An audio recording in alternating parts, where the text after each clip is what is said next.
அனைவருக்கும் வணக்கம்.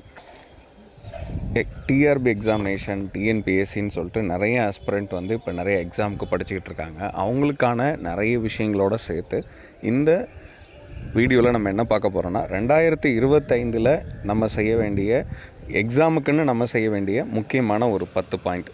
ஸோ இந்த பாயிண்ட் வந்து உங்களுக்கு வந்து இந்த 2025 உங்களுக்கு அரசு பணியாளர்களாக நீங்கள் சேரவும் உங்களுக்கான நிறைய விஷயங்களை இது ஹெல்ப் பண்ணணும்னு நாங்கள் நம்புகிறோம். மொதல் விஷயம், ஒரு ஸ்கெடியூல் பாயிண்ட், அதாவது ஸ்டடிக்குன்னு நம்ம ஒரு பாயிண்ட்டை கிளியர் பண்ணி ஒரு டைம் டேபிள் மாதிரி நம்ம ரெடி பண்ணி வச்சுக்கணும்.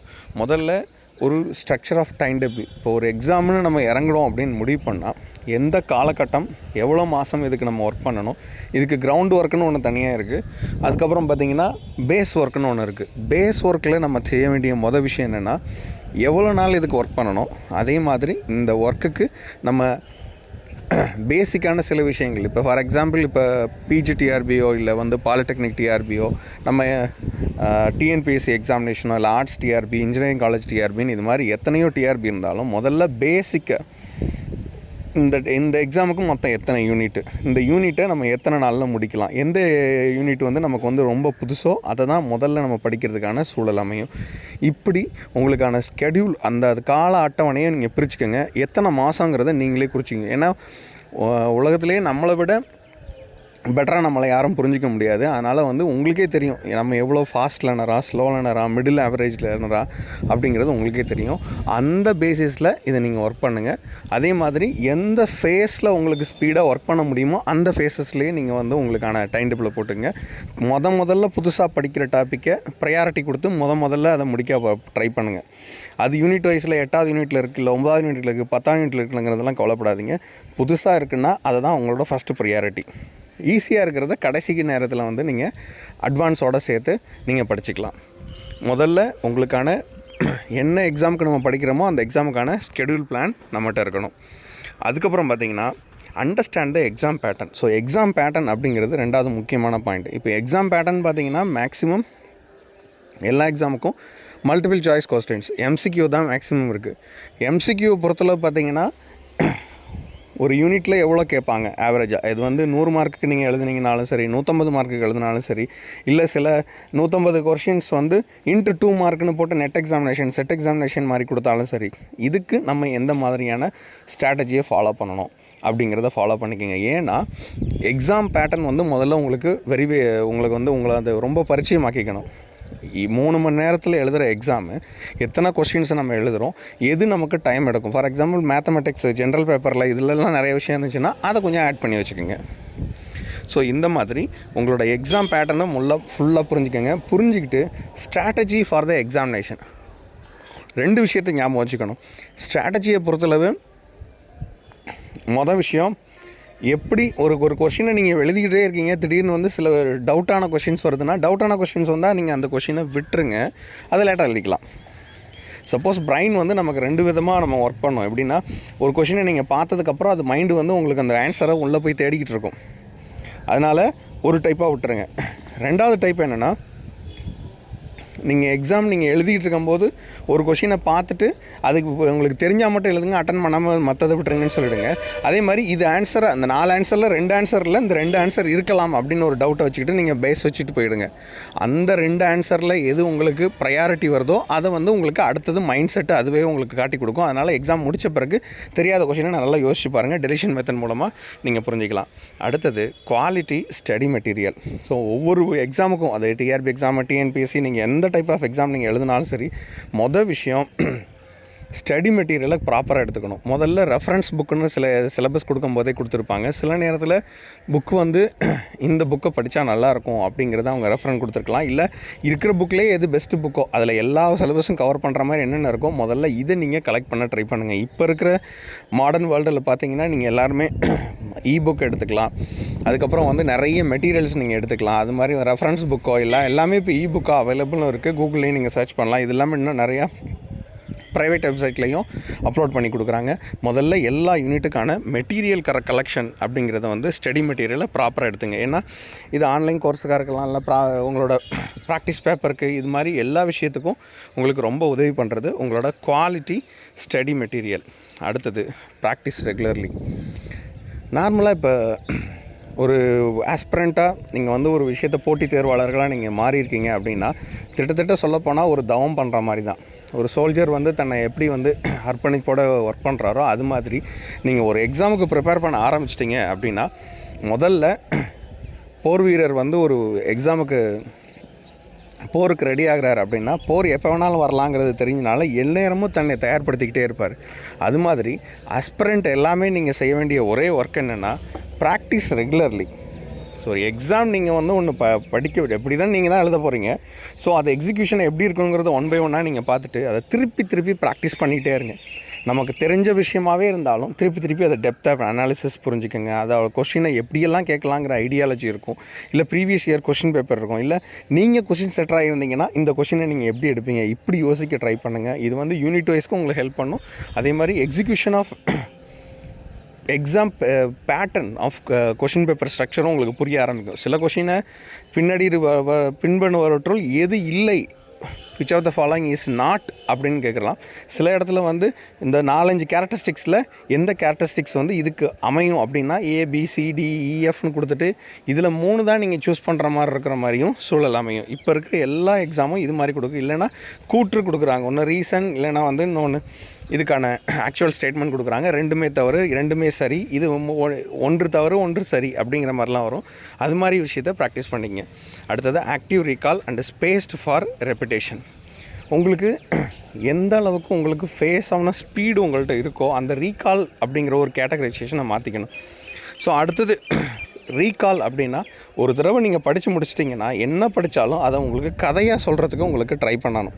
இது நான் ஆர்ட்ஸ் டிஆர்பிக்கு சொல்லியிருக்கேன், பிஜிடிஆர்பி அண்டு நெட்செட் எக்ஸாமினேஷனுக்கும் நான் இதை தான் சொல்கிறேன். என்ன நீங்கள் படித்தாலும் அதை உங்களால் கதையாக நேரேட் பண்ண முடியுதான்னு பாருங்கள். அது என்ன டேர்மாக இருந்தாலும் சரி, இல்லை முடிஞ்ச அளவுக்கு அதை சொல்லி கொடுக்க ட்ரை பண்ணுங்கள். ஏன்னா உங்களுக்கு நீங்களே இது அப்படிங்கிறது நீங்கள் புரிஞ்சிக்கலாம். அதனால் உங்களுக்குன்னு ஒரு ஸ்பேஸ் வச்சுக்கிட்டு அதை திருப்பி ரிப்பீட் பண்ணுங்கள். புதுசாக ஒரு டேர்ம் இருக்குது, இல்லை கற்றுக்கிறதுக்கு கஷ்டமாக இருக்குது அப்படின்னா அதை ஒரு பேப்பரில் முழுசாக எழுதி அதை வந்து வீட்டில் எங்கேயாவது நீங்கள் ரெகுலராக பார்க்குற இடத்துல காலையில் எழுந்த உடனே கண்ணை திறந்து பார்க்குற இடத்துல ஒரு இடத்துல வச்சுக்கோங்க. அதே மாதிரி காலையில் எழுந்திரிச்சு நிறையா படிக்கணும்னு சொல்லுவாங்க. நான் படிக்கணும்னு சொல்லலை. அது நீங்கள் அந்த புக்கையோ இல்லை நீங்கள் எழுதின நோட்ஸையோ திருப்பி எடுத்து ஃப்ளிப் பண்ணி நீங்கள் பார்க்க மட்டும் செய்யுங்க, வேறு எதுவும் பண்ணாதீங்க. பார்த்தாலே அது வந்து உங்கள் மனசில், ஆள் மனசில், கான்சியஸ் சப்கான்சியஸ் ரெண்டு காயின்லேயும் உங்களுக்கு இது பதிஞ்சிரும். உங்களுக்கு திருப்பி ரெப்பிட்டேஷனுக்கான மைண்ட் வந்து அது சீக்கிரம் போகும். அடுத்தது ரொம்ப முக்கியமான விஷயம், டேக் எஃபெக்டிவ் நோட்ஸ் அப்படிங்குவாங்க.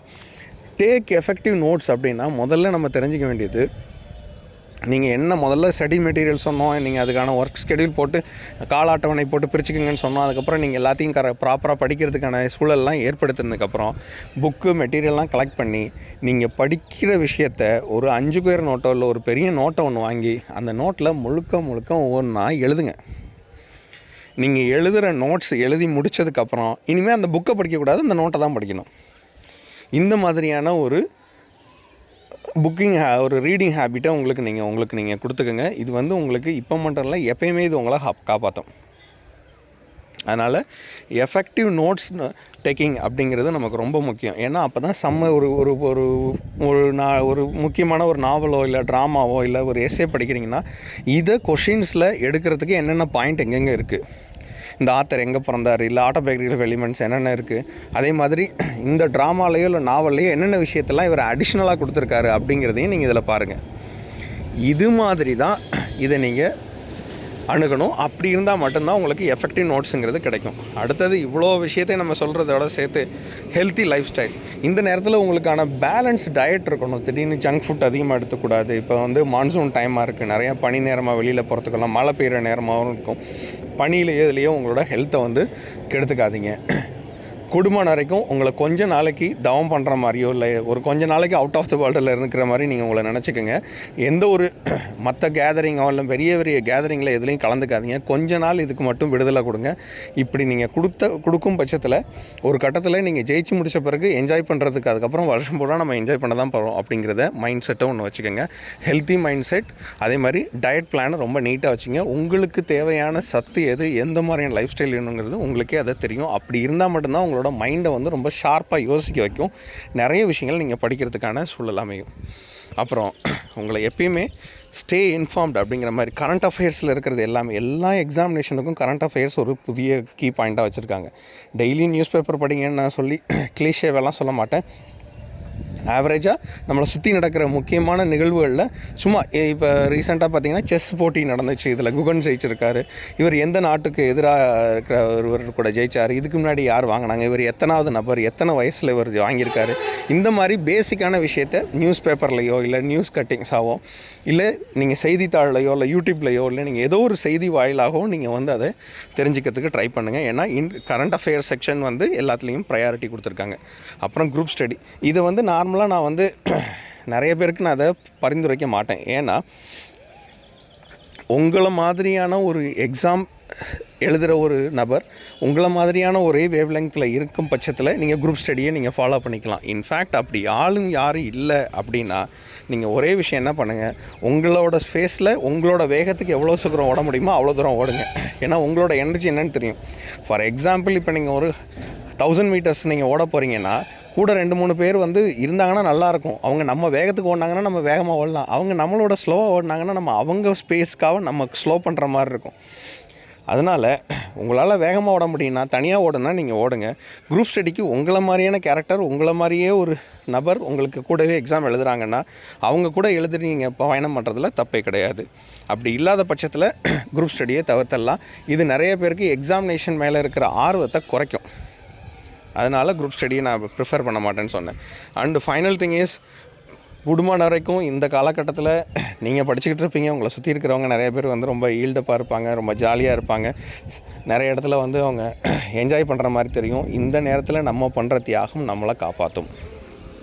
அதே மாதிரி ஸ்டே பாசிட்டிவ் அப்படின்னாலே நீங்கள் ஒரு எக்ஸாம் ப்ரிப்பரேஷன் எழுத போகிறீங்க அப்படின்னா, ஏற்கனவே நான் சொல்லிட்டேன் இது ஒரு தவம் மாதிரி அப்படின்னு சொல்லிட்டு. உங்களுக்கு இப்போ எப்படின்னா நீங்கள் வந்து உங்களை பாசிட்டிவாக நீங்களே செல்ஃப் மோட்டிவேட் பண்ணிக்கணும். எப்போல்லாம் உங்களுக்கு வந்து ஒரு விஷயம் ஏறலை இல்லை ஒரு விஷயத்தில் மறுபடியும் டெஸ்ட் பண்ணி பார்க்குறீங்க, செல்ஃப் டெஸ்ட் எடுக்கும்போது கம்மியாக நமக்கு மார்க் ஸ்கோர் ஆகுது அப்படின்னா மறுபடியும் உங்களுக்கு நீங்களே மோட்டிவேட் பண்ணிவிட்டு நீங்கள் எஞ்சி ஓடிக்கிட்டே இருக்கணும். ஸோ உங்களை மோட்டிவேட் பண்ணுறதுக்கு வெளியிலேருந்து எக்ஸ்டர்னல் சோர்ஸோ இல்லை யாராவது ஒருத்தவங்க வருவாங்க அப்படின்லாம் தயவு செஞ்சு யாருமே நினைக்காதீங்க. உங்களுக்கு நீங்கள் மட்டும்தான் பாதுகாப்பு, யாருமே கிடையாது. ஜெயிச்சு முடித்த பிறகு உங்களுக்கு வந்து 1000 பேர் வாழ்த்து சொல்கிறதுக்கு இந்த சமூகமாக இருக்கட்டும், சுற்றி இருக்கிறவங்களாக இருக்கட்டும், எல்லாருமே வருவாங்க. ஆனால் கஷ்டப்படுற நேரத்தில் உங்களை தேத்தி விடுறதுக்கான மக்கள் ரொம்ப கம்மி. அந்த கம்மியான மக்களுக்கு நீங்கள் ஜெயிச்சு முடித்த பிறகு அவங்களுக்கு சொல்ல வேண்டிய கடமைகளும் அவங்களுக்கு கொடுக்க வேண்டிய நன்றி கடனும் நமக்கு நிறையா இருக்குது. அதனால் இந்த 2025 நம்ம செய்ய வேண்டிய முக்கியமான எக்ஸாமுக்குன்னு நம்ம செய்ய வேண்டிய எக்ஸிக்யூஷன் எல்லாமே ஒன்றா சொல்லியாச்சு. உங்களை நீங்கள் எப்பயுமே பார்த்துக்குங்க. ஸ்டே ஹெல்தி, அந்த ஸ்ட்ரெஸ்ஃபுல்லாக இருங்க. ஸ்ட்ரெஸ் சுத்தமாக அது மேனேஜ்மெண்ட் எப்படி பண்ணணும் அப்படிங்கிறத தெரிஞ்சுக்கோங்க. ஏன்னா இது ரெண்டுமே நம்ம சரியாக பண்ணால் தான் எக்ஸாமினேஷனுங்கிற ஒரு விஷயத்தை அழகாக பண்ண முடியும். ஸோ இப்போ மேலே சொன்ன பாயிண்டெல்லாம் உங்களுக்கான ப்ரிப்ரேஷனுக்கு ரொம்ப ஹெல்ப் பண்ணணும்னு நான் நம்புகிறேன். மறக்காமல் நம்ம சேனலை சப்ஸ்கிரைப் பண்ணி பாருங்கள். பெல் பட்டனை கிளிக் பண்ணி நோட்டிஃபிகேஷன் கொடுங்க. ஃப்ரெண்ட்ஸ் அண்ட் ஃபேமிலி ஷேர் பண்ணி சப்ஸ்கிரைப் பண்ண சொல்லுங்கள். Thank you so much for your support. இது இல்லாமல் இந்த 2025வது வருஷம் உங்கள் எல்லாருக்கும் மிகச்சிறந்த ஆண்டாக அமையும். அதுவும் இல்லாமல் எத்தனையோ பேருக்கு அஸ்பிரண்ட்டாக இருக்கிற எல்லா எக்ஸாமுக்கும் நீங்கள் ப்ரிப்பேர் பண்ணுற எக்ஸாமில் வந்து மிக சிறந்து விளங்கி உங்களுக்கு வந்து இந்த வருஷம் மிகச்சிறந்த ஆண்டாகவும் ஒரு சக்ஸஸ்ஃபுல் இயராகவும் அமைகிறதுக்கு நம்ம சேனல் மூலமாக எல்லாருக்கும் wish you all the best and happy new year to you all. இதே விஷயத்தோட இப்போ தொடர்ந்து போராடுங்க. உங்களோட எல்லா என்டிவர்ஸ், நீங்கள் கஷ்டப்படுறது, உங்களோட விடாமுயற்சி எல்லாமே நிச்சயமாக ஒரு நாள் வெற்றியாக அமையும். வாழ்த்துக்கள். தேங்க்யூ. இது உங்களுக்கு பிடிச்சிருந்துச்சுன்னா நிறைய பேருக்கு ஷேர் பண்ணி அவங்களையும் படிக்க சொல்லுங்கள். அவங்களுக்கும் இது மோட்டிவேட் பண்ண மாதிரி இருக்கும். இன்னும் நிறைய வீடியோஸ் நம்ம இதில் போடுறோம். இதையும் நம்ம சப்ஸ்கிரைப் பண்ணுங்கள். பெல் பட்டனை கிளிக் பண்ணி நோட்டிஃபிகேஷன் கொடுங்க. உங்களோட சப்போர்ட்டை எப்பயும் கொடுங்க. தேங்க்யூ.